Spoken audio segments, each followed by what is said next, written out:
dwol yu kania dwol Nalira lwa unalir mangar Gana kulina kuda dwol yu kania dwol Nalira lwa unalir mangar Gana kulina kuda dwol yu kania dwol Nalira lwa unalir mangar Gana kulina kuda dwol yu kania dwol Gana kwa jibye Jaga nyan gawajat Ajele jeru yu jumanye denga bediela wele wele Jaga nyan gawajat Ajele jeru yu jumanye denga bediela wele wele Ayaw kuyumu way manye dem Kuya beda udirimi kubeni biyada itwala yeben pan Ayaw kuyumu way manye dem Kuya beda udirimi kubeni biyada itwala yeben pan Abai Anjala tawo ako Alan dienne kui Ujano gyere unu pol makay marum Kumaswar gyere benya kemgin Anjala tawo ako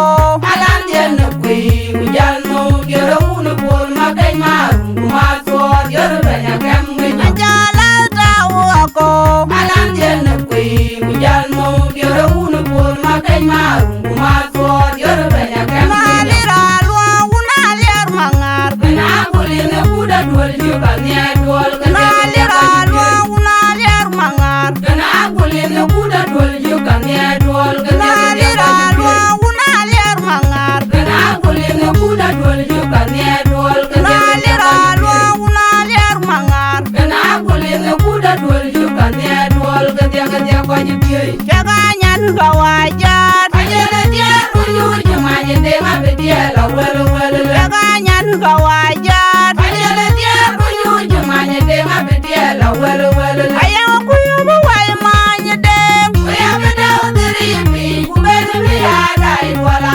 yeben pan Ayaw kuyumu way manye dem Kuya beda udirimi kubeni biyada itwala yeben pan Abai Anjala tawo ako Alan dienne kui Ujano gyere unu pol makay marum Kumaswar gyere benya kemgin Anjala tawo ako Alan dienne kui Ujano gyere unu pol makay marum Kumaswar gyere benya kemgin Anjala tawo ako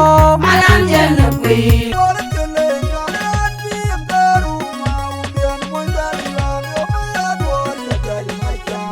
Morano ngeronga cengore nungi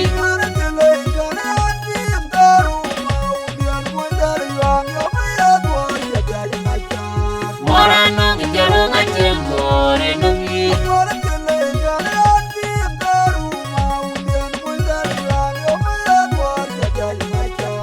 Morano ngeronga cengore nungi Acengore nungi Acengore nungi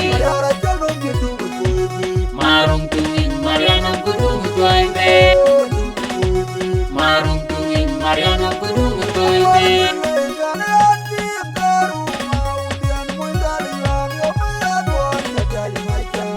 Morano ngeronga cengore nungi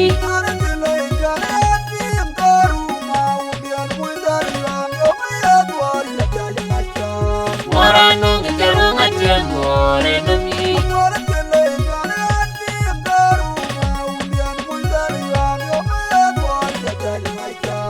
Morano ngeronga cengore nungi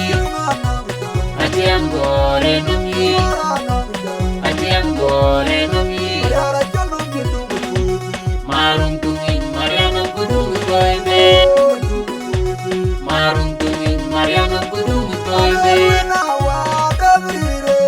Oh winawa Chirani ngongi kerenge Piangu manjalun Pio wijangan Indu konya nemayo Oh winawa Chirani ngongi kerenge Piangu manjalun Pio wijangan Indu konya nemayo Oh winawa Chirani ngongi kerenge Piangu manjalun Pio wijangan Indu konya nemayo Ya oro jimalwalo ding tiangge Kwa kwa jipiang manang tanang tuan kupagayo Anyanga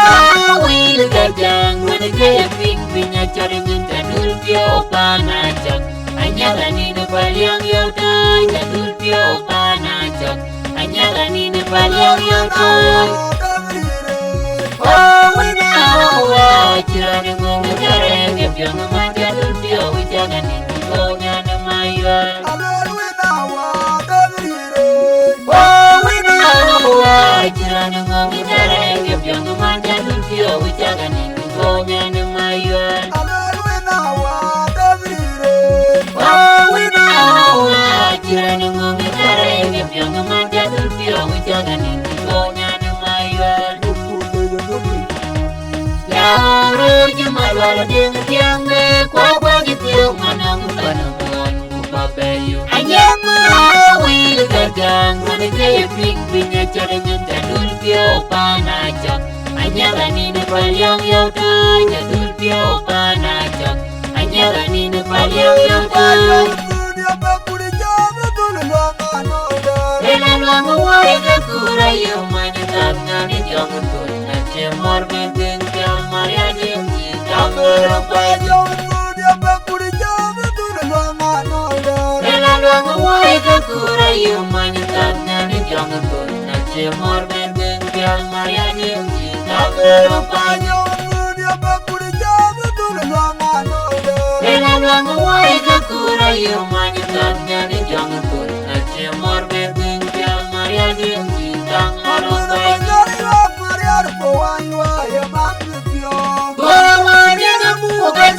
Jangan kau dengar ya Tuhan Kubahagia jar Kubahagia Cuy terakhir Nengkor Wai pinjam kor Maju yang apingan Kubahagia kamu Kajin jangan kau dengar ya Tuhan Kubahagia jar Kubahagia Cuy terakhir Nengkor Wai pinjam kor Maju yang apingan Ela luang uai kakura yu manyakat ngani jangan tu nace mor benteng Kiang Maria Jinji Kamera Pajo. Ela luang uai kakura yu manyakat ngani jangan tu nace mor benteng Kiang Maria Jinji Kamera Pajo. Ela luang uai kakura yu manyakat ngani jangan tu nace mor benteng Kiang Maria Jinji Kamera Pajo. Kubahagia kamu kajin jangan kau dengar ya Tuhan Kubahagia jar Kubahagia Cuy terakhir Nengkor Wai pinjam kor Maju yang apingan Kubahagia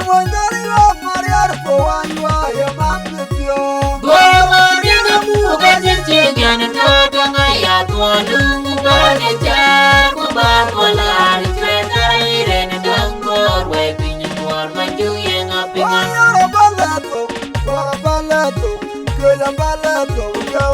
Unitiawa Jengko Paya di dabatang Konanya di balik War unigar Unitiawa Jengko Paya di dabatang Konanya di balik War unigar Unitiawa Jengko Paya di dabatang Konanya di balik War unigar Balik War unigar Balik War unigar Undar betul gana unigar balik Undar betul gana unigar balik Unitiawa Jengko Paya di dabatang Konanya di balik War unigar na pet go we koi dai with the way chuka mod we koi dai na ja guang man water one legend de Angakuei ne biag de farm fence project so can ke be update below a long flesh collection can yen ga talk it na a cha ga tinga we the ata ne ke dich ko ke che de ke ka be jalwel abro jal kon introduce tok kutok and then be ajue den chet ke be jala tuen kana ben ma una yuen ko bi ja ber ko chaman dai we ke so ken yen ke pro loy so ben ma udin cha in cha lor ba jala tuen wen program how it up we viewers kwa we chu ke le jwa dia chirarat yen mini dian ke ben gadai ke chi mit gang akwet chi ke ben a jagwong media e kole alla dit kan gam jagwong media one of the media ko chu ko da red tang yo nong program yu loy ko wa yang akwai ken ku cha chol ga bo o ko nyu wa ka jwe loy ku yen ga ya pio ji ko de pio cha iran ne ara loy ke de le ke de ndi apet ta ba supported ke mi ara ko pio ku yen ke pio yen pe no mi rot pio ke ne management a jagwong media a chu kan le jare ta jwer che loy chen wo yen da man tin te ko le weekend ku yen ga tang ye ke lo binong ka bi ke lo covered ke ka ken ke pi den ka ken ka jwer ken ye ka loy ke ne a chu le wo ko ye ko che ban tu ni be man ka le we viewers ko wo bri introduced na week ku bu jalo ke bi wok bi wo jalo tin ba gol ke nan ke mo una yuen ayun lek rana nga kwet na jwe die committee ke ane deputy chair betat committee kute wo war je ke lech a jwere o indene ran tia kenen yen ga banda tiong ma yang tiong ma yan tiong yen ke chair ku jalo e chok ngaran mu tul kun ne pledges war yo e ko kwon ko e bai ban ai ni ga ngare committee den ran da liu no wayi ene ayun kleria tabor yen ke SG e committee den je ban orene man kale to long bor ran to no walom e cholo gai alier yen garan finance na work ka kwon yu ko kwoti ke je ban ku ngoror ku chuyo yen ke mu deputy de a jang tit tin jok ato bor ran tong loy ci man ci way juir ku ci man ci baay juir na no ci tol bor ku ci lom ki yen ga to wen ku ci tang be woni be man mia ran to cholo gai lom e jon na chenga ma biura jak yen ke gd de betat fence ban committee di ya central committee fence by awan lo ya juere ci wok bay ne kul yen ke mc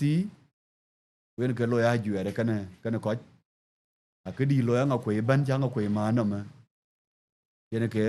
ke secretary beto ran to kana wok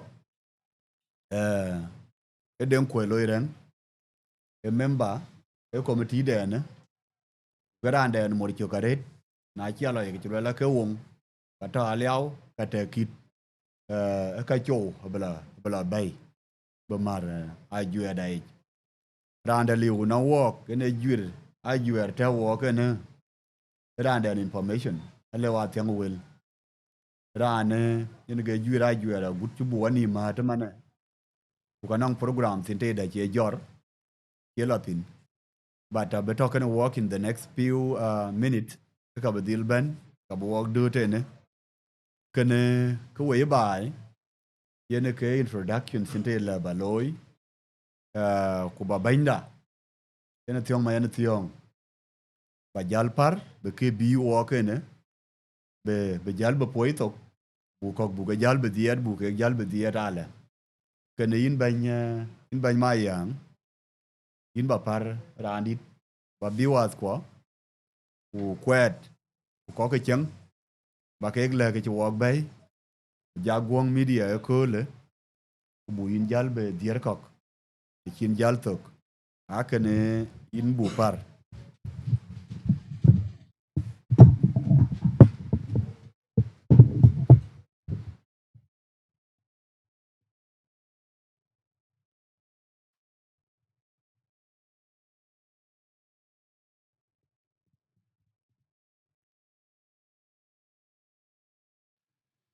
ayen wo cha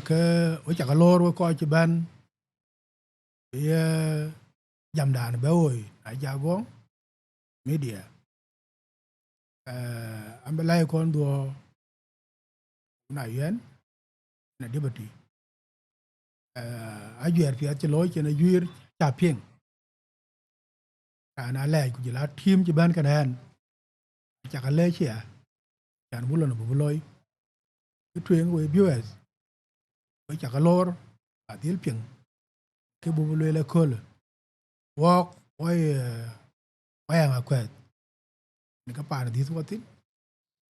o nai dara oy ko ba di en ka ta wa kana ko loy ku na ko le e ke chu loy ku war ni war ki lo pe ni tro wan pa wan lo won loy ku won de por tong da ni mon jang mà loy wa ye na chu tem bu loy ko Angakuei chu nyar long mi cái quan ko bu ko cho là chan bi wok dil ko ni yen ko Iran ci piet ta Iran da nyar chan bi dil ko cái men chu wa bana ko le onda ye na chi Deng a chi cho ka men a chi lo twen men ka ngat kuna la Deng le ko wa dil do lon wa loy wa yi ni ka la ba le we ka chan la ran ken wa ba ya tin ko wa long activity lo ko cái bị ai nhớ dùng chúa cho khách because in Deng at men u chara chỉ biết ba piat ala Deng là khói của deal gol cái mà em chỉ lo bên này nè cái cái bà luyện truyền anh bà coi cái một cái ai duyệt rồi lo nó ổn đã ra truyền cái nó một khen ra nó cho là mà mà thay nhau ấy cái có một cái có một thiên lo ai duyệt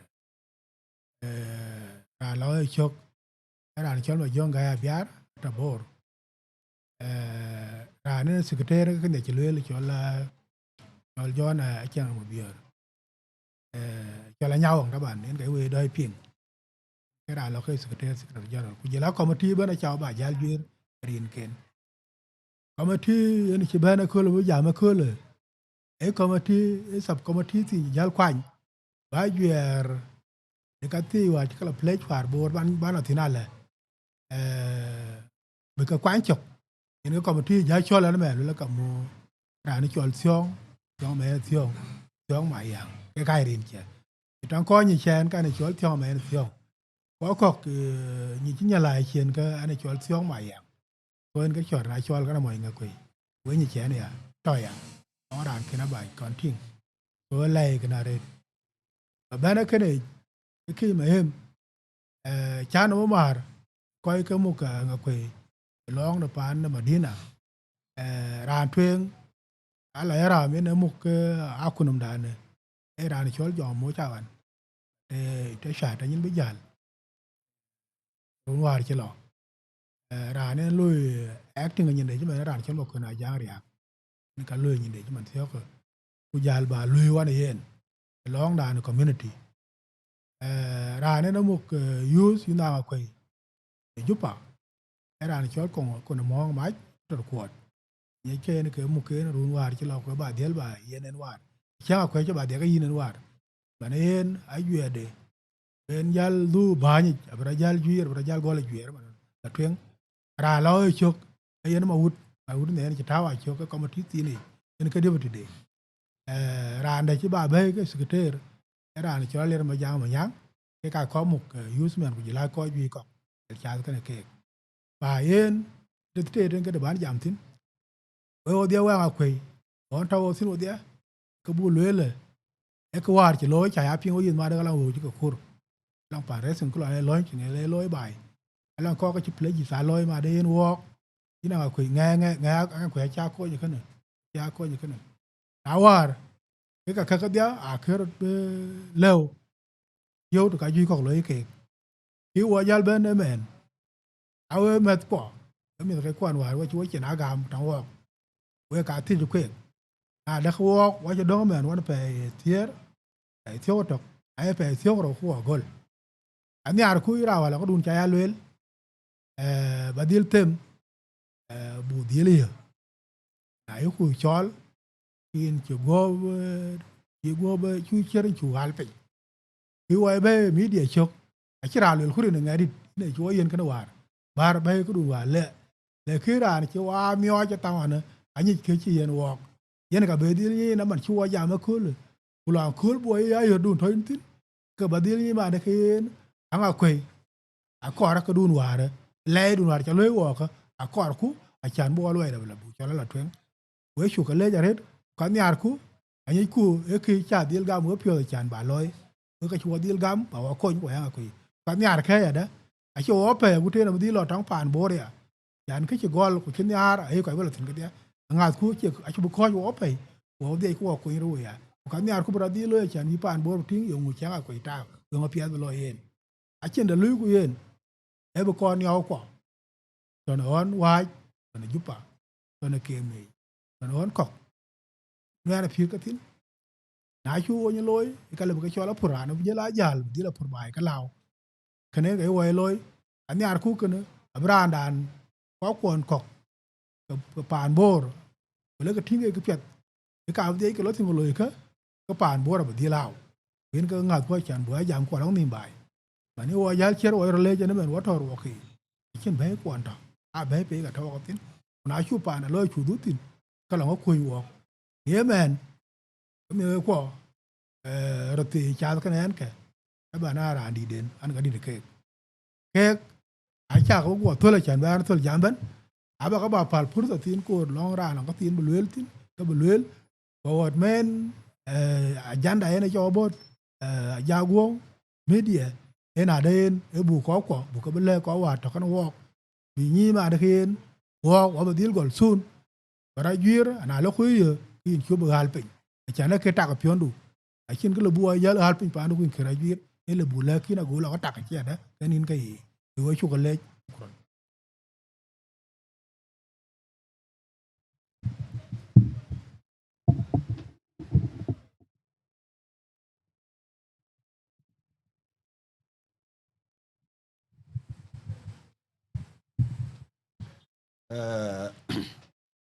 yen in ban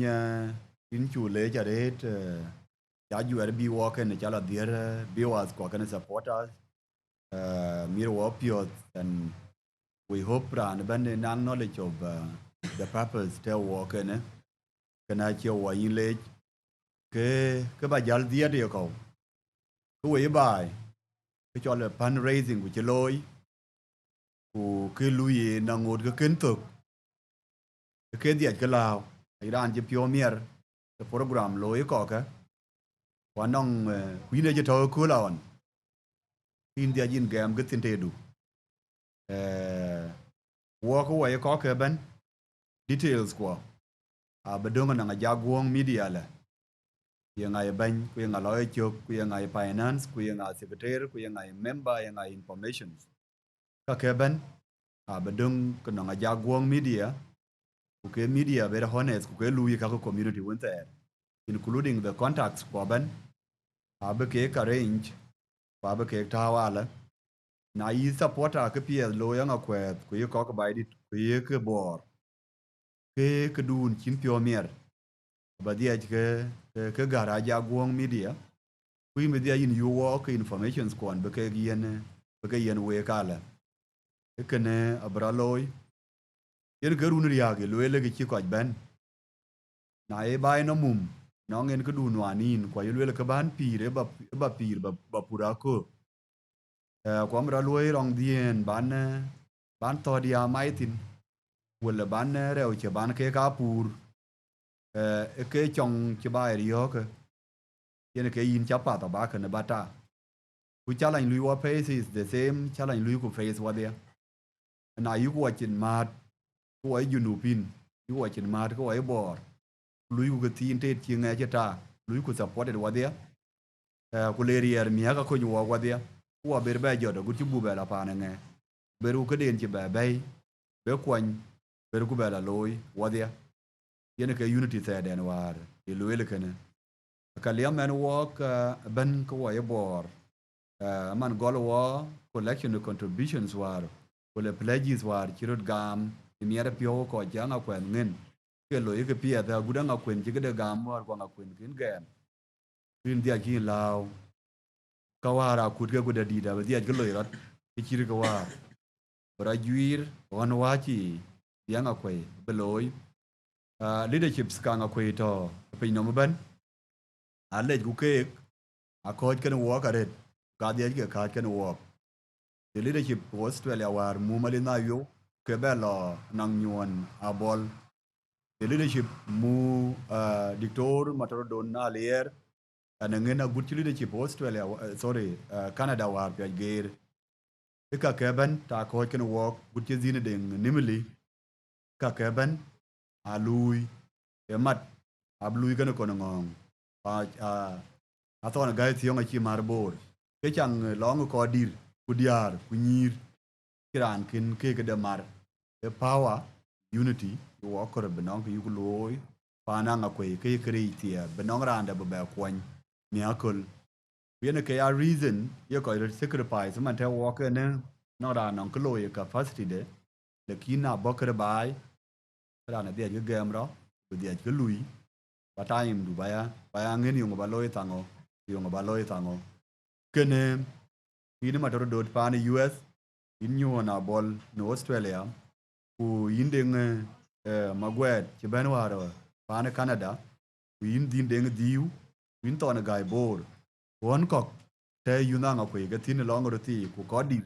ku diar ku nyir wele mu ke bo de wo ma wachen ku bu ku chu gol ku loy ku gol ben gol esap committee den ke kwany war be pledges be ke ka kur ka ba ke support ta Iran che ke de aloel ku cha ka kuraj yitem udur bin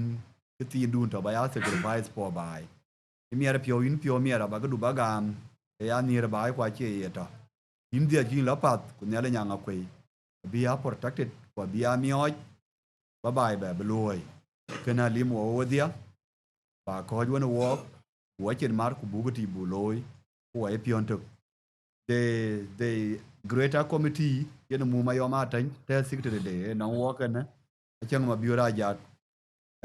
ayugu jal support ko e committee ti nda ke mara ka chok ko kana kuoti ku gam ka ke ku le ke implement akene elondi to non ke ku ka ai chenda en ka yen walk ba bo kwanye ka chok ku kan bu ka ya kuoti ku ka jala yen ke bi ke la use kene aben ne yen pai meni dala benong ke tien be dire we keni ran mu ko committee diti ke an che be etaret or ba ngai be tolala ran ba parman tiok ran da ne painan ene cholo gaya ler wala pledges ware yo ngochi yo ke yo ngochi yo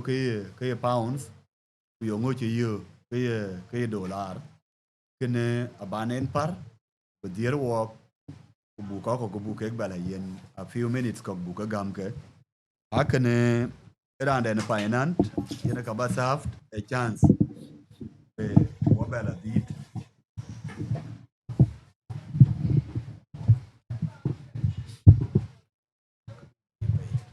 Ayen we bai. Wanga kwei o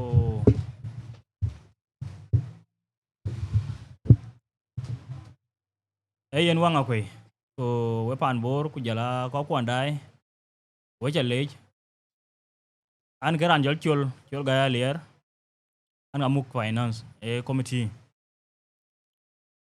londa waj do taw e committee ba loy ci ka ju ko ba ngade gel na mar aka kin wado ya gol ketwen tias biswaye ba gol atok tias biswaye ga ngade gol ke tias nga ko gol war awoka jogol kut e jogol ware nin tioka one I think a week now cause tia danga ko yeto last week so war che wagol ano ka diang chuo yo waka jilis yo nang ko war ke to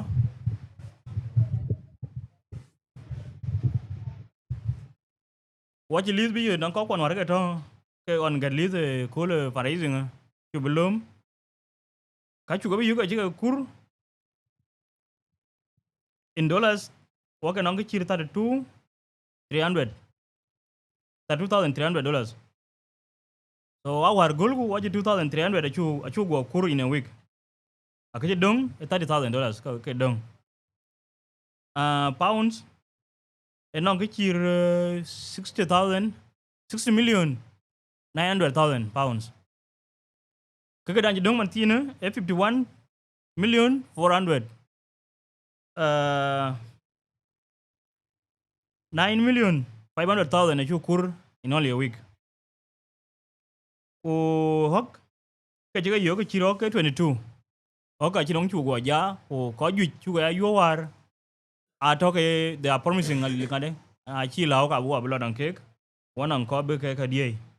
a ku jale yinin ma na ko nan ke ja yo ko war win man bor win man bai di dan ke e ja yo na yu yo ke ni ke ni akor ku bu ka dai kur ku bu ton central committee ku bi le kang la materials la ko bu loy be gol na la deng le ko mi a ke na leng wo wek wana ko ju chu ya yo wi ko a jam ke ngade ke ready okay willing ko a nong na che kang na ke che loy che man then by next week ko ju we ka be ngade abu de ke yu yo ko yen ke dia ke ne wo cha le ba ja yen na chang ma bior we ke ti ne jal jaw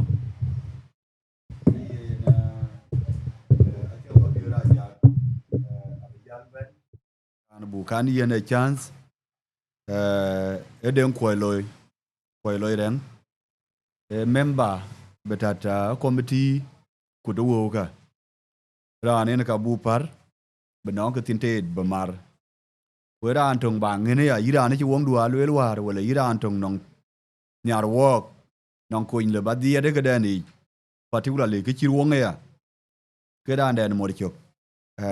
aba par benong ke badia ke dit ben weng mot akanin ding you are welcome pan bo dai với cha bè lech we có to ja gwong mu dia we ko dai a le jina we garet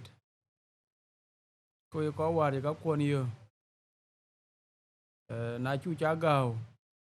ka ga ju lo ke ka wa go ko in man pan bor ko loy ko che ka ji de no ye ko bai dit ade ko lo hon kok bo cha pa ye mi ber bla gutui ayu lo wula adiang war cha ka yo aju jaret kuwek ira no ko du no cha pelech tem bawa kon delon bi wo ka yo o in man ji wong du yo e ko loy ban koloran ken yu kuran ji yo kuma to wa ja gwong mu dia we ko dai ko no ko tin dun ja yo a chin kre ku e cha ga chwara bu cha yen wo e ka tie no ran chi man du no ko de loy ban wo ko committee ko kwan ga tam ga ba cái chu cái cha loy wo ba die cái diet cái tục ku bu la tuen cái ya le chu ko ren duon dan bu par ran to ki SG betata central committee e program lo yanga koy yona chang ma biura jak yen ke secretary committee mu ma yoma tan wai lo ya juere all steps ke por jang ban ta to kan yen ye ke gat ye ke program ade a good catch ke de no war ku bo golde yer ga ni chen pen ga yo wa yelwet nong ran kena receiving kan information over how Louis and stop war kube jokede ran e kede chi ata on hold be kanang full knowledge of the progress kana bi wa yen mini dia ben wo mot kubu kada bu jal betie kene in SG you are welcome. Hey, and Ankor Jagong Media ran ko larbi Carbalej and Jagong Media in kele documentary ago epinum ko dai anmej anlej ban tiong mayan tiong mayang ani ngar committee war yen lona ya ban mu na yun leg ini deputy chairperson the committee in the resources in kur yala one mother secretary general to bo raja tone juba yen manton bor ti ke kallo ka bor na to bor ti ka ke kur bor abo kur bor ti nga yun ko ra yun clear yak ku jalaran finance jol galier kurani ne musul bo kur den ko le reng jala ban den information ena lewat yang wel wan mada ajak jang tin jok e deputy finance we ko dai pin wo bor an ga chol jona chang mo bira jak ka karin cha an jule da nyaw and the other name and an ke secretary general yang ko entrusted belui kan ke tanga ke bayana chi bay mo wure chi lwel ne ke twen e ba wo ba chuor ma daga yen sub committee ne je kwanye a che ker war bora to gen beloy yen chol sub committee of resource mobilization ana wo chi kur kana wo ngore ken kur committee war donda ko wa central committee en ga war chu loye lakin bi ga jal kwancho ga bi ban ko ne cha ga ping ko wo ne cha ga ping in ke London ke subcommittee. So a joint subcommittee of resource and fundraising activities in ke London. Ki waga ba bu abenyi ma daga yen na to America jaman ko you play to America ka to Australia ka to Canada. Bora you play to Nairobi ko to Kampala ko to Juba ne ko to Bor ko bu lewe ko wa committee of Angakuei Pens project. The committee yen ka be kan kwanchok. Yen ka ba yen kan for the sake of accountability. In pan bor in chu le war kin ko yon woga pan in tero ku the tem pay one war kin lo in big numbers. We in pan bor in ko yon woga to won in ko yon wog kol riak when war runa lipen go tero ku ro we in ba ko yon wog runa piat man wale wa wonda le woga lieptok bu ñoo weg launching wonda ci gol lo ku de woni por ko we pan bor we ka de ko we dai gan to gatin wolu ke remind man ma daga yen tin war cha ayo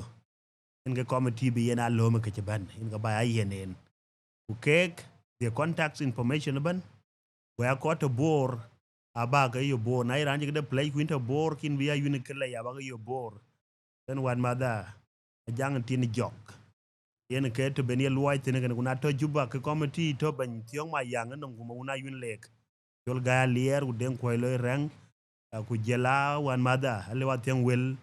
ya ko ba ga ye juba tene so ke ko ka ba ga chola na time u bran be de submitted ke na che to chila tong bor ga pai la tong ko to ke met kwa ya chan junubina ko nyar klo nga en nga kon da karba lwel lan le wara met ko war ke ko be go war tiet ku war tiet ko war ke kaja ake gollo ne banga ko be wonde dil gol chok an le je wan mada to na go nga dier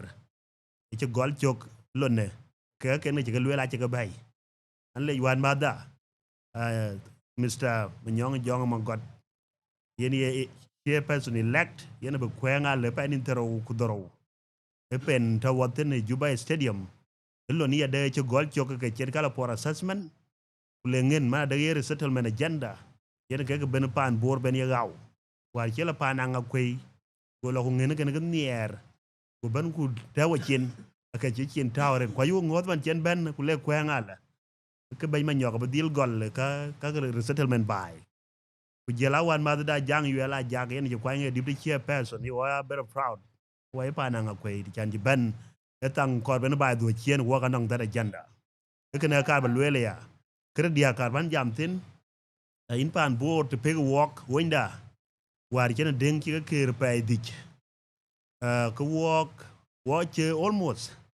80% adir a chu ka wiping watch dong 20% ki cho dong war adir ka wiping ka war yen deng chen deng luñ ping wani tiom da na ye deng a to nyarete ke ria che bela chen en ga chi woloi bitawan hol ku man chi woloi cha tawan hol le wo lui ret wo lui resource lui ka mobilize anga kwe lui until the level of household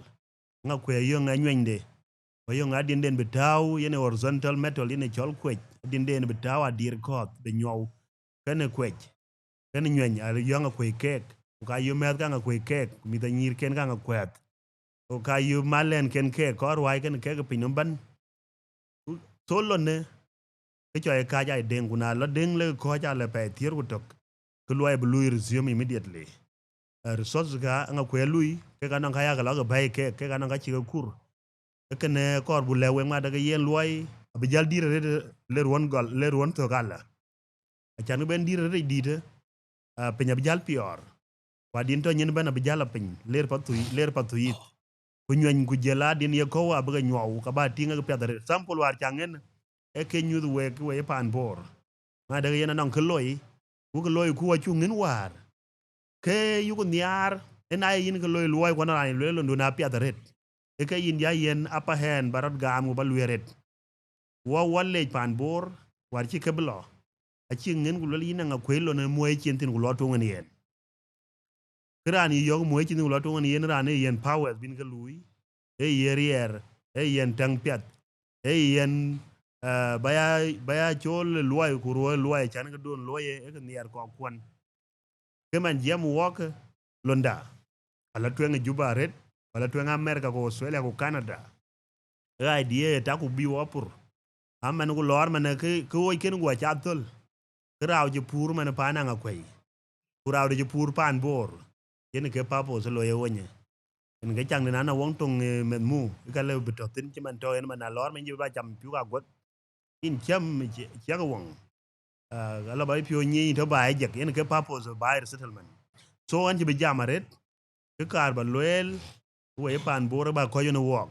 the committee a chelon boratok enga chu yen tas resource mobilization fundraising buloy across the world ku wade wa yo wada met ko ta america ko australia ko canada akoro fundraising e de ba loy your capacities ta wagatin ku ba to in coordination when leadership ben tiong ma yang ja mo na yun leg fundraising kene en ga ben waga ju jare rabi wakaloy walle ji wada met to normally ben din deng di waloy lonne and the same committee of the aglu trouble to lay ban diu len ga chola la bi ban no little pan raising nga chang de ban ko ngong mai ko ci lui setola la en ban una yenu cha kuma de ci town nyala la ke pa enin wan pa tier ke ta de pan raising abra loy juba a chan ko ju jige chu ga chol war pa ya banang challenges maybe your mobility pa banang challenges ta de nong de duna ci jor ka kun loy ke ku ke ga willing bi pa na ko bi kwan ke ko ga ci wa ga de chor tong kek na lu churan ke gale abde galo that fundraising jubatne with the same committee of the chen wa jatom to wa oversight body wa implementers of the project lakin ko resource akwati ujele ka yen work ga chu ko we pan bor gutitene anje ba gawret we cha leja ret ku pandwon ka pananga kwe pandwon ku pan bor pananga kwe what the lui achan belo ke yugo loy away strength bi actual bai ti chengku achan piano bai ko mi ko ban yal to barario en ay wa ja jala pay ti ko ron wala bai wala jo wanim kurma ding kine ler waten kuma ding a chen ye bai ton wo ma ding chen ye bai ton pan bor nang villages ke ay ko ku cher ye ju ci ka chok nuet edi yenga jan ken mede de mo ndor e mo barga dal ku jula bata pan mu kwar la ba jada luang duon luang chino ku maitin la ba jala ba be jal bela jodan wi kok to yen ba changtin lakin because ka wi kero tiang ke ga chaw wato ko wachini pan la gok e man ne tang bi wajanang pan den la gok we pan la wai we pan buluoy abu di luoy agadi to pi da wadia wa ko do pino agadi tang bi mi ko la ben mu nga nang pan ra jorten gut chete nagin pan bor win ko ran dai pinum which a le committee ka chu ton we wa ye central committee wa je committee ton we ka chalu ne anger tiong ma yan tiong yen ke ban wa le ma una yun le ga chok yen ke deputy de wa le ra yun ke le ya ge secretary general wa le re chol ga ya ler gran finance wa le wan madada alle wa tiong wel gran information wa le den ko lo rang ke ran ne muksul ke chol wong to woti ka bela dir ton tin wa to wan madada jang tin jog ye deputy finance ke ko ka dia ga ko ci committee ga ton wek ku namba ken abia jagwong abu ga dil publish ku ka ba ga konsal iran dai wi ne kila war ki de in la fundraising a che ko akar fundraising ala na chu ke loy ku the main objective chu jala chip yena ka so na to ten ku koro fundraising no loy kin le bagwal committee man to ke na ora na gudit na nja jagwong le once again thank you very much by mawudre chanja yenen shuran ban mayang chanja yena kwan le diaru ke pana nga kwe chiro gam e ko ware lwel gulwela kwe ya betaw direpich we diare ne ke na kwe ya jela direpich je gala ba tinga ka jela ke wo per e dir mo ware lwel e lo ke nyot ko ya reality agudi nan je ko jiten ne le biato kan pan bor we jak lej thank you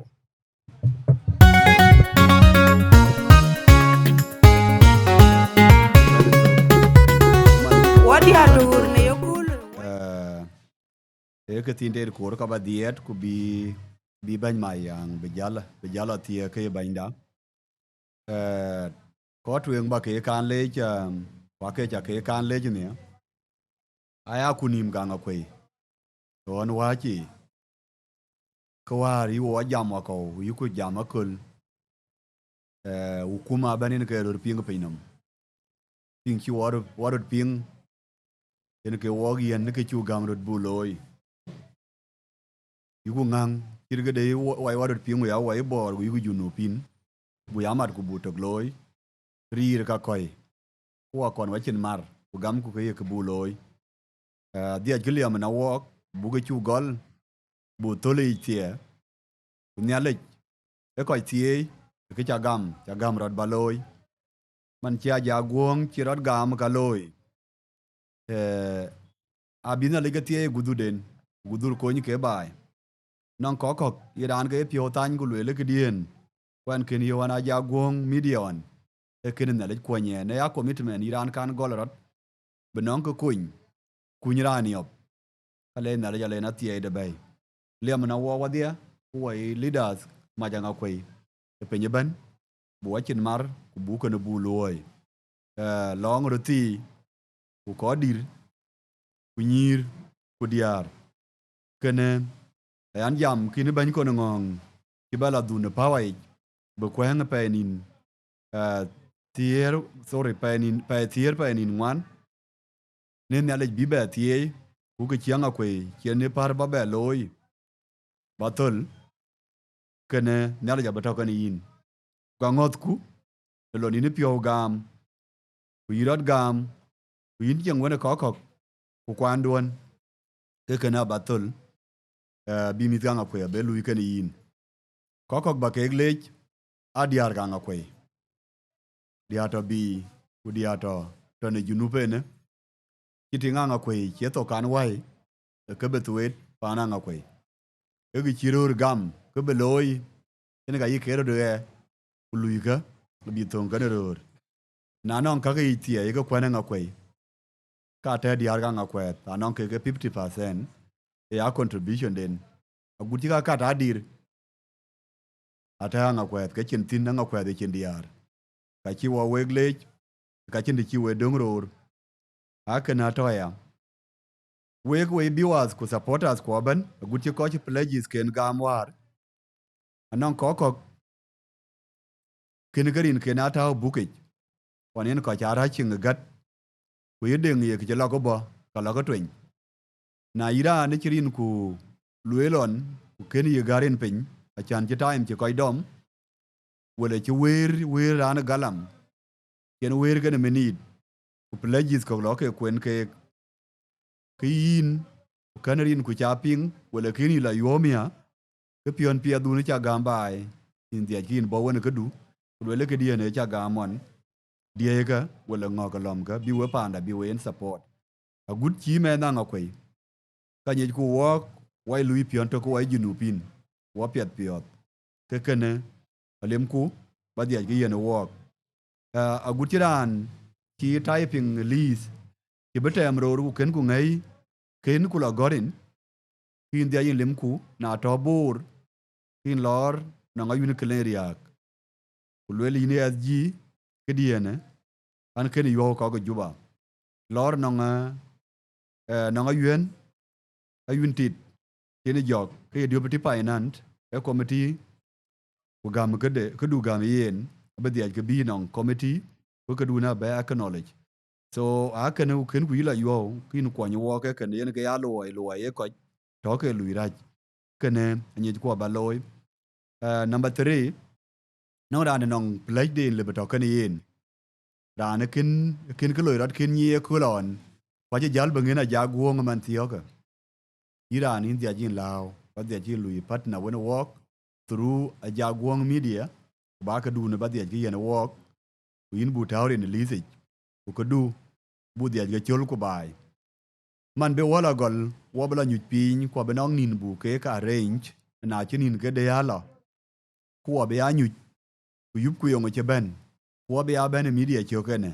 agut che ka chu ke glom ye nga che wo lo na ngin we nga ken wo lo na ngin wo dia ko wo lui penetrate bu dia wo lo na ngaran agut chi new pledges chi dia ke bo abu ya dia ke jor ku ke na nga jaguang media bu dia ko wa jam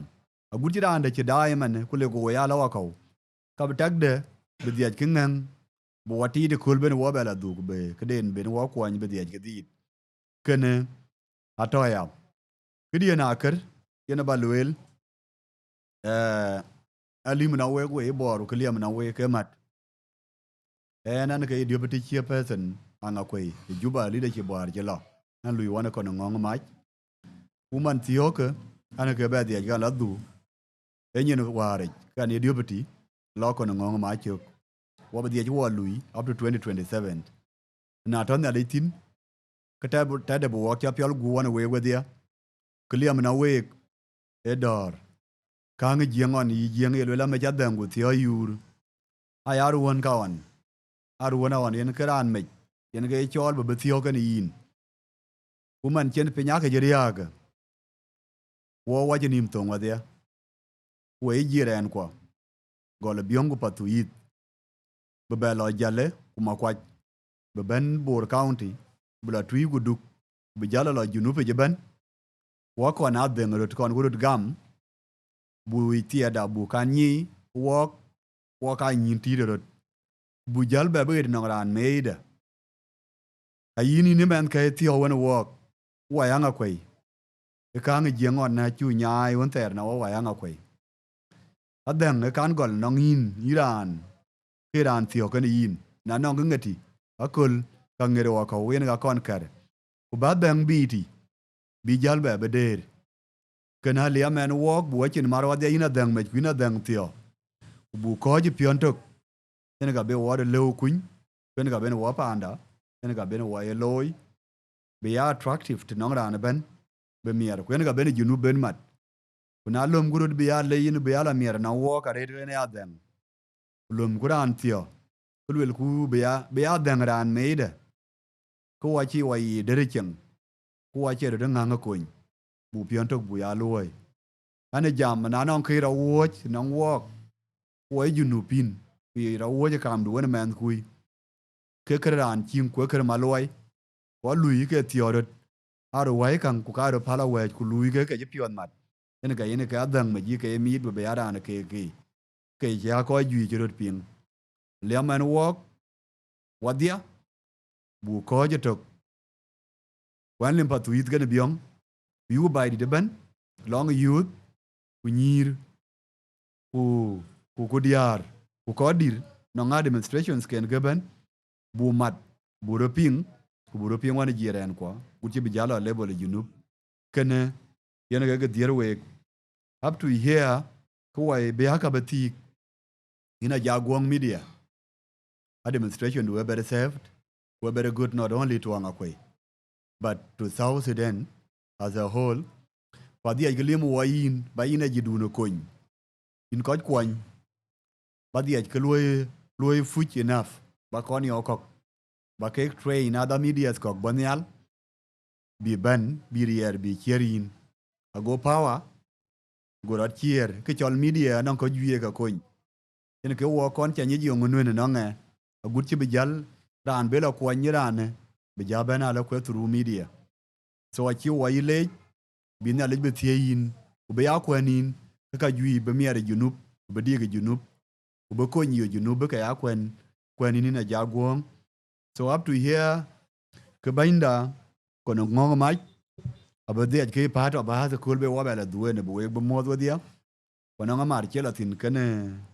kene ran information a committee den no ngi lo attended ran ba parliament thio ke head of this committee manene ban ma yang ene ka be nyun den che wo nyu ja jagwong media ko le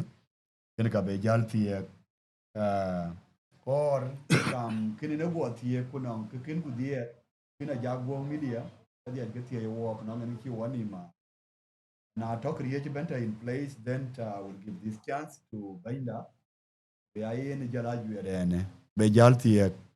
in banyaya you are welcome one ke jay strong yeah thank you ayen jale cha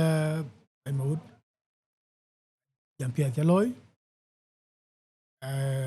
an ci bala do wan again ci nga di do balwel au programme cha ping e bi wo ja go tu juiro dia ko ko ban ke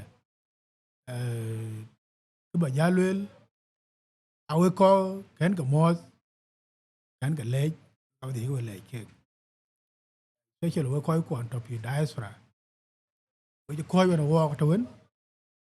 ko yo wo ko pet raj ana we lej ko ka red ke ron yi ka no wo ko pa na jinu bene special tan ka jupa na ina le pen u se wo to tin che ko le wo to wo ye ko ngwan ka ko ko to le de chi ba nga ko ani are de cha ka loy a ji pet ba de ko ka ba ya mana wo wo chi da mar lu ku panda ku ba ya riak a chi le re tin ko panda ka ne riak we have to work ku ko bu ka loy ko nyaw chi da gam ni ke riak ka yo bai di te ai wo ko won ke ga ken ko par a ken riak ken ke tiam lan ko ken jal bai mi no ke ko le ke ko ka wa cho re pyo bu lan ko yu ta bu ya loy ke ai ra na le men yu ngo ya ka loy bai ko chi ran ta bai lut a chi pe ni loy ku ai ko lan ko ta bai wa nya ke ka cha ku bu ko pan bo ra da nya ke pa na ko ra ni ba ka ni lo tui ko lo no ko lo no e di li ko ja ta ko chen e ko ka wo ka dier i di re bu ko di mar di ka bo di mar bai ti nen ala pyo yu ma re ko ko on chi gam ba wa myo ke ka na cha ka lel ka ke da red le ku ngat ku we dil ta wona wo we chu pieng jam chu jam ngat ku ki chu le la ba di loy ko ku wo dia wala pye yum wo che media da ja gong chu le chi man chu pieng tong di bati yer na yin le chu le la red doi lui kan wo ka jai ko ko ngat ko de ka ju jam de ka le kan wo ne cái chok de we wo dia ko pan bor ngat ku ba dil de yo ka yo no wo ka ne de ka dia ira lang pyo ko ba ko pa na ko ila ba dil ko in chu wo ko men our information ko ba dil to kan ko ke media mà nên ran cha ko ya yo ran cha chi ya yo ba ko da cho la ka cho bay cái đun cha bay với chu cái le mình thiếu bán giá to cái nó I think wa ba duk ka ngat ku na ni lu ban twen ka ran bu cho ran ken ku cho la bo yo với cha ka le in walk what you benefit jam da ke ki ban ju guru wai jam ko ye bo when go walk a ju de don ga yi ba nyen ga yen ba lo kwan ko wa cho ba ko mi bi ai kia e mai ba da wi bi chama kia e pu ba kene e chama culture ban e la yi cho ba ga yi ba nda ga yi cho we ba wa kwan ku pa na bu we wa dia ko ba ko che ne ko ba yu tam chu juir ko ba communicated all of you through a Jaguar media tang be wa ba la du details ko ban abu ke arrange ya Jaguar abu ke publish airan for work abu ka yu Jaguar abu wa la yo information ko gam Britain ne journalist de na ko work ko ko che ne Jaguar media ko jalba yo golda shukran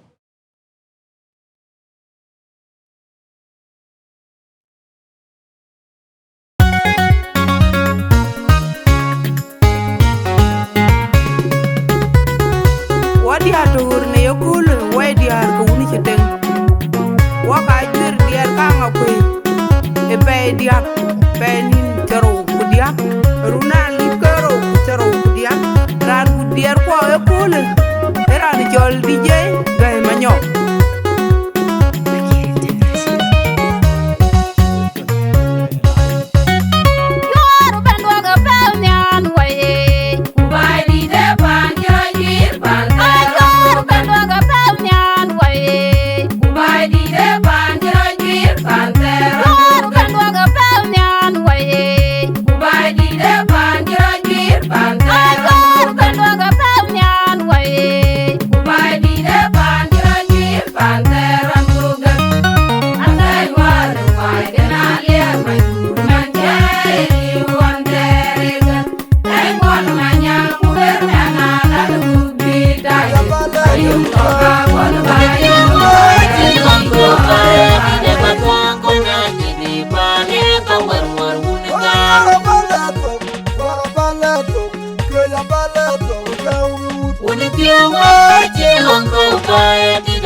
Rambi jemele jorana ngakwe weko ngakwe di jorwara wai kana yin go kalia ra chi wo na te Rampi jungle e chora na ngakwe wai ko ke kwini chor wala ne tangalunyo mo kul bi yar wai kana yin go ka ko na chi wo na te Rampi jungle e chora na ngakwe wai ko ke kwini chor wala ne tangalunyo mo ran tin jandal de ai chora na ngakwe wai ko ke kwini chor wala ne tangalunyo mo ran tin jandal de ai chora na ngakwe wai ko ke kwini chor wala ne tangalunyo mo kul bi yar wai kana yin go ka ko na chi wo na te Rampi jungle e chora na ngakwe wai ko ke kwini chor wala ne tangalunyo mo kul bi yar wai kana yin go ka lia ra chi wo na te Rampi jungle e chora na ngakwe wai ko ke kwini chor wala ne tangalunyo mo kul bi yar wai kana yin go ka ko na chi wo na te Rampi jungle e chora na ngakwe wai ko ke kwini chor wala ne tangalunyo mo ran tin jandal de ai chora na ngakwe wai ko ke kwini chor wala ne tangalunyo mo ran tin jandal de ai chora na ngakwe wai ko ke kwini chor wala ne tangalunyo mo Yor pana jang pyong wo che nyor wel yo Yarum diara ngurwam dimiran war Yarum Yor diara pana jang pyong wo che nyor wel yo Yarum diara ngurwam dimiran war Yarum Yor diara pana jang pyong wo che nyor wel yo Yarum diara ngurwam dimiran war Yarum Yor diara pana jang pyong wo che nyor wel yo Yarum diara ngurwam dimiran war Yarum diara Oh ye wo me gara ke wo Pandida bai di da Oh ye kala me gwiri gara ke wo Pandida bai di da Oh ye me gwiri gara ke wo Pandida bai di da Oh ye me gwiri gara ke wo Pandida bai di da gwiri Taka unya na mai pero ko juwa gal wachi ko di jara wachi pinyi tingiram dal wanyeri leke kita magiri Yor tengau pana jang pyong wo che nyor wel yo Yarum diara ngurwam tingiram war Yarum Yor diara pana jang pyong wo che nyor wel yo Yarum diara ngurwam tingiram war Yarum Yor diara pana jang pyong wo che nyor wel yo Yarum diara ngurwam tingiram war Yarum Yor diara pana jang pyong wo che nyor wel yo Yarum diara ngurwam tingiram war Yarum diara Oh ye wo me gara ke wo Pandida bai di da Oh ye kala me gwiri gara ke wo Pandida bai di da Oh ye no me gwiri gara ke wo Pandida bai di da Oh nyan wo me gwiri gara ke wo Pandida bai di da gwiri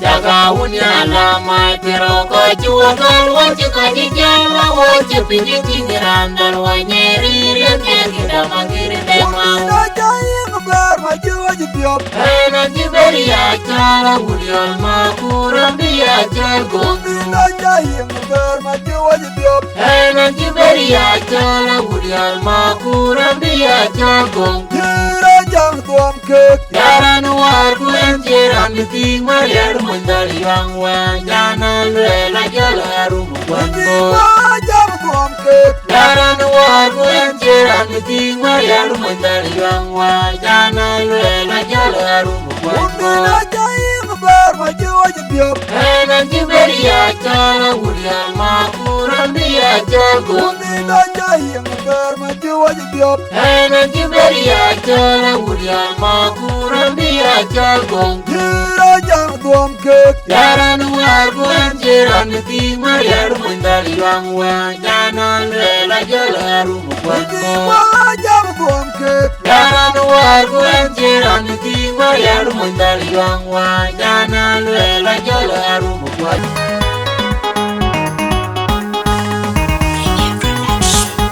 Undi da ye undi da de yita Queenie kir kwerda. Queenie kir kwerda. Pintar win Bari. ayana mun bifi yara ubale ayana sana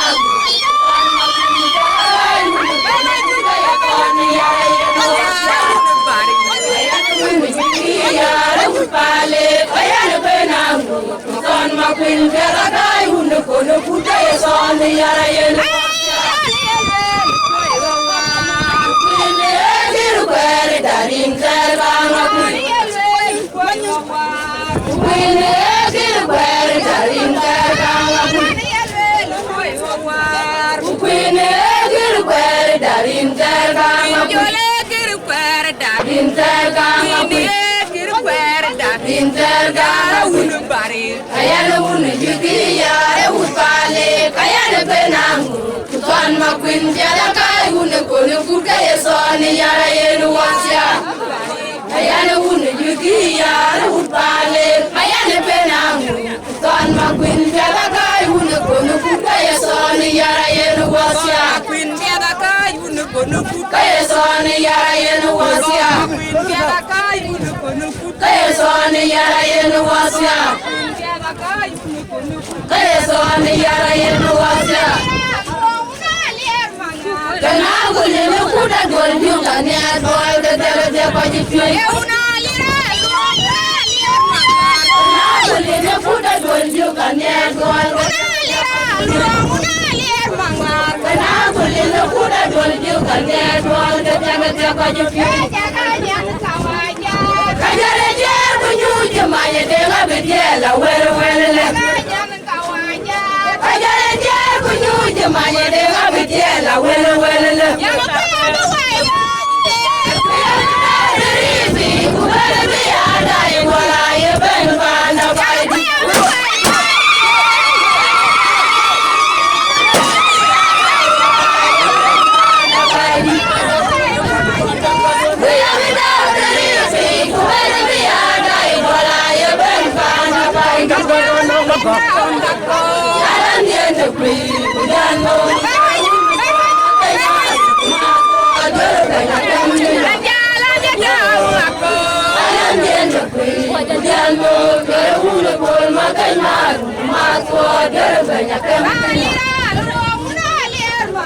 Kena gulene kuda dolju kanye dol gede ko jipir Kena gulene kuda dolju Kajare jer kunyuje manye denga bediela wele wele le Kajare jer kunyuje manye denga bediela wele wele le Kuya beda diribi kubene biada ikola yeben banda baidi Kuya beda diribi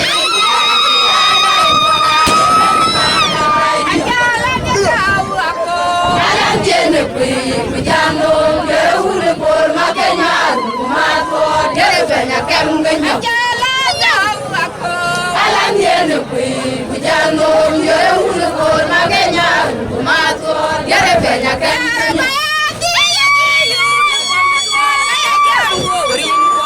Interga na kuya jibe pole liu kuya nyido pamela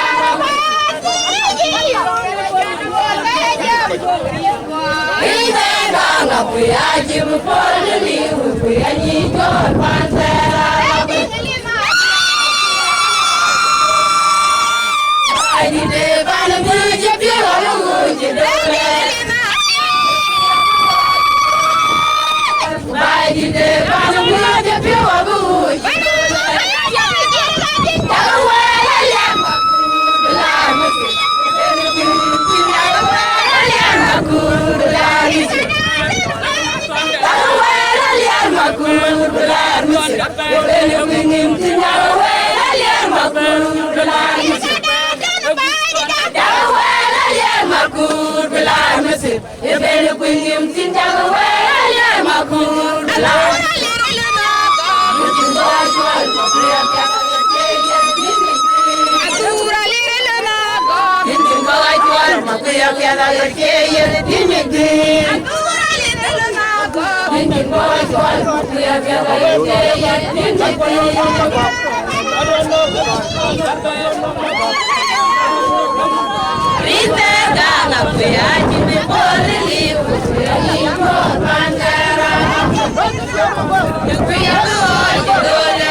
Wena miana ya jam bunga Isaya.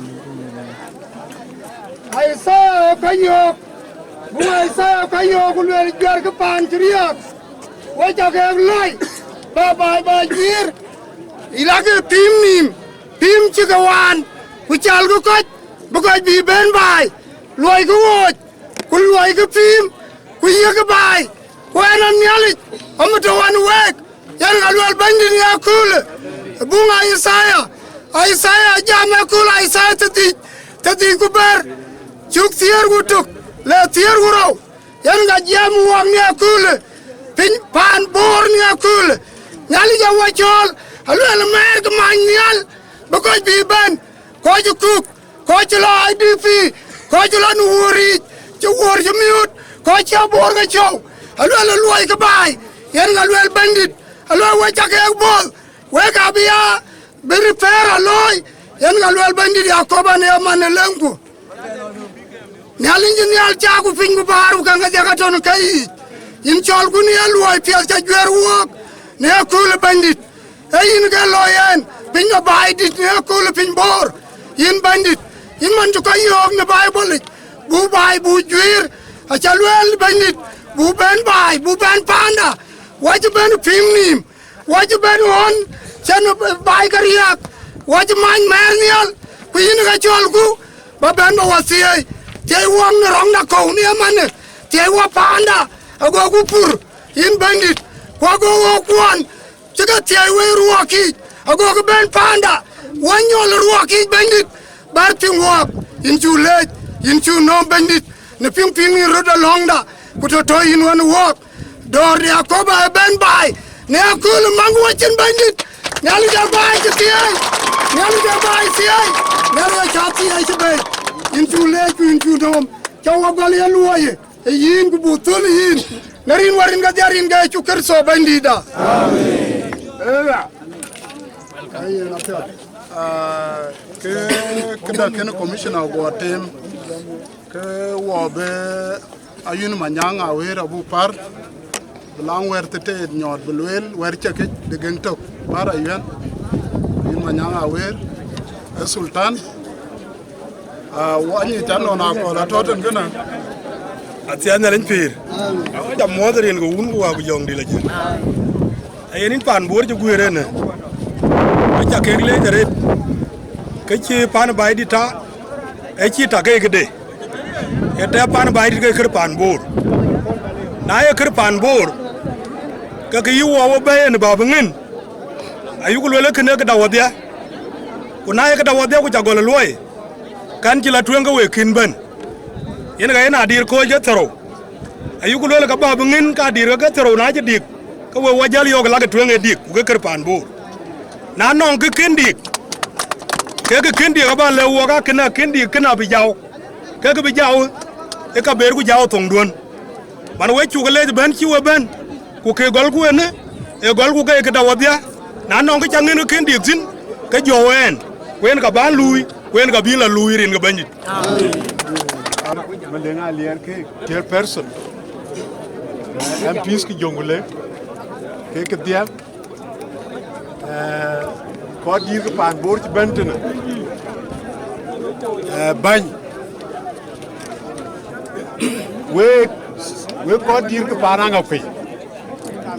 ku jira ko bay dit bu dia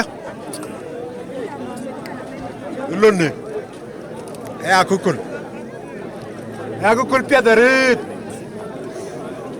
piadaret so we ko pananga fe we ko pananga fe yaga musaqafin yaga generalat ya ko lo nga lon tinde ku jila mi konta bi wan ko to juba ken yi numli ku yi tio East Africa ko to juba ko to numli ku jela di South Africa wala East Africa aya ko kul ki cha kol kene kwa ko kul acha buna ci ñelo la pet ku ko ga takene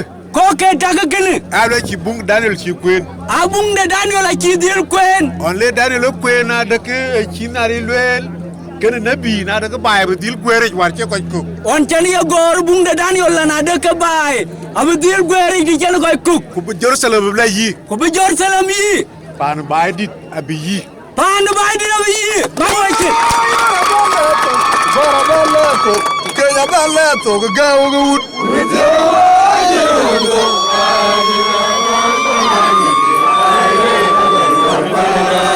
Runwa ci lo Pedro gogu pan bor chol ben ku bi ku bay dit dine ke chal wela la ke pan ya lier ber e pan ya liru kwai e pan yu kol manyang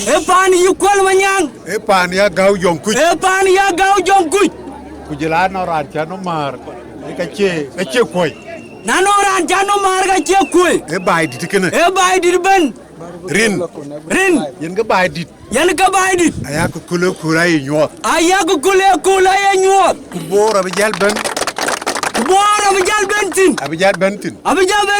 kene we challenge we ko payam ko kene ki chol challenge we ko payam ko ke injale ma ji konyu de yin ma kwaj yin anyudi yin kol nyang yenga tit ma ji konyu man we le juke man we ko ba dit jegen gol we le juke ma yo mi le jarit ma tenya le korit achu juir ya ko kul kula ken ma yo mi ki chiro belew kana kulwela ma chiro belew kene era lew manan ci alwe era jalle wanti alwe mabruk ma yo tay yir ga ñi ko ret dan mi yin ga ñi ko ret nen manan mi fiore em war ba yu kulwel ko yu kulwel ka de ke bor ka de lwel ay kol ma ñanga ay lwel ko kuin lwel ay lwel ma kuin lwel ay bañ ka to barlan yu kulwel ka ja yu kulwel bara ciran ci ko jal bay be ki cirgal mi ciow ciran ci koy bay ku bi ke cirgal bi cioloy amana mabruk alaikum cekni ci rolew pandu yin baña nona kol lak tweng ku jal dai de pan bor ci kuru panchu ku jal dai pan bor lan chen kuru panchu yanguti we jaga lejirin ngin yali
Hãy subscribe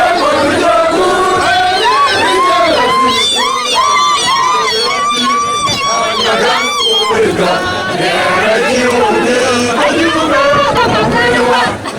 những video hấp dẫn.